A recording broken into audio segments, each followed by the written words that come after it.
ఓం సాం శరవణ భవ. నా పేరు ఎం సురేష్. కొత్తూరు సుబ్బరాయుడు మాల వచ్చేసి 12 సంవత్సరాలు వేసినాను. అలాంటిది ప్రతి నెల అమావాస్య అన్నదానం పెట్టాలని సుబ్రహ్మణ్య స్వామి సంకల్పం కలలేకి రావడం నాకు. నేను ఈ నెల పెడతానో లేదని చెప్పి ఆలోచిస్తుంటే, నువ్వు ఏం భయపడాకు, నేనే నీకు మనుషులను పంపించి తోడు చేసి నా అన్నదాన కార్యక్రమం ఏర్పాటు చేస్తాను, నువ్వు ధైర్యంగా ఉండి నువ్వు గుండె నిండా ఉంటే చాలన్నాడు.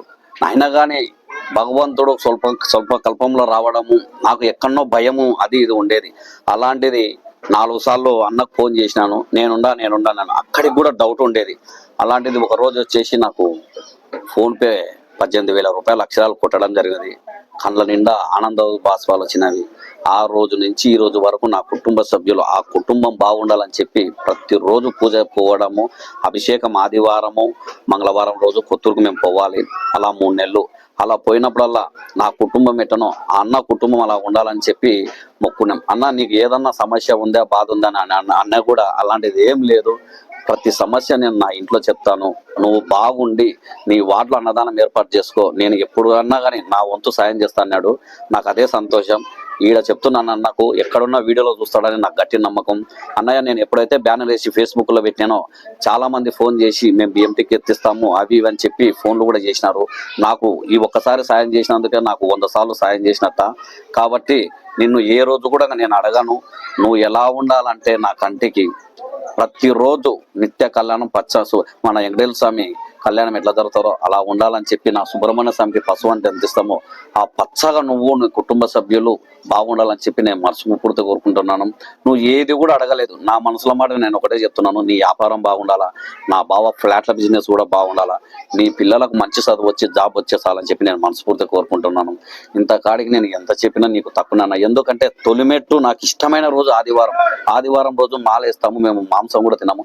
అలాంటిది నా రోజు ఆదివారం పడడం నాకు చాలా ఇష్టమైన రోజు. అందుకు ఈ రోజే నేను గెలిచాను అన్నదానం పెట్టి. అంటే ఎందుకు ఈ మాట అంటుంటే, దేవుడు చెప్పినది నిజమైంది. నాకు అన్న సాయం చేసినాడు, నాకు ఏ ఇబ్బంది లేదు. ప్రతి నెల అమావాస్యకు అన్నదానం పెడతాను. అందరి సహకారం ఉండాలా, మీడియా సహకారం ఉండాలా, ప్రజల సహకారం, కడుపుండా తిని భోంచేసి వాళ్ళు మమ్మల్ని మనస్ఫూర్తిగా ఆశీర్వదిస్తే చాలు. దాతలు బాగుండాలా. అలాగే నాకు నిన్న నుంచి పొద్దు నుంచి కష్టపడిన వాళ్ళు, దాతలు ఎంత సాయం చేసినారో, వాళ్ళు ఎంత కష్టపడినారో వాళ్ళను కూడా సుబ్రహ్మణ్య స్వామి సల్లగా చూస్తే ప్రతిసారి. ఎందుకు ఈ మాట అంటున్నా అంటే, ఒకరికి 1000 రూపాయల కూలి, ఒకరికి 1500 కూలి, అవి ఎలాంటివి కూడా లెక్క చేయకుండా నీ వెంట నేను ఉండాలని చెప్పి నాకు అన్నదానానికి సాయం చేస్తున్నా నా 25 ఏళ్ల స్నేహితులకు ఎప్పటికీ రుణపడి వాళ్ళ పాదాభివందనాలు నేను ఎప్పుడు వారి కుటుంబ సభ్యులకు రుణపడి ఉంటాను. వారికి ఏ ఒక్క సమస్య వచ్చినా కూడా నేను వాళ్ళకు ముందుంటాను. నా దేవుడే నాకు నీడ తోడు. ఓం సాం శరవణ భవ. జై శ్రీ వల్లి దేవసేన సమేత శ్రీ సుబ్రహ్మణ్యేశ్వర స్వామికి జై.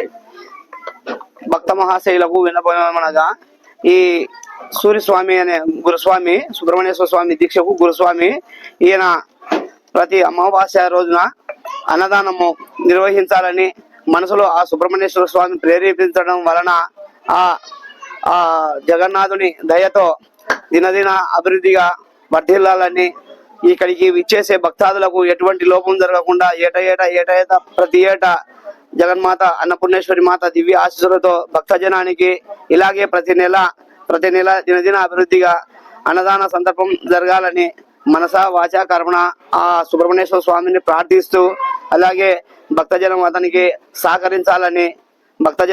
అలాగే సహకరించి వారి సేవకు తోడ్పడాలని మనస్ఫూర్తిగా ఆ భక్తజనానికి మనవి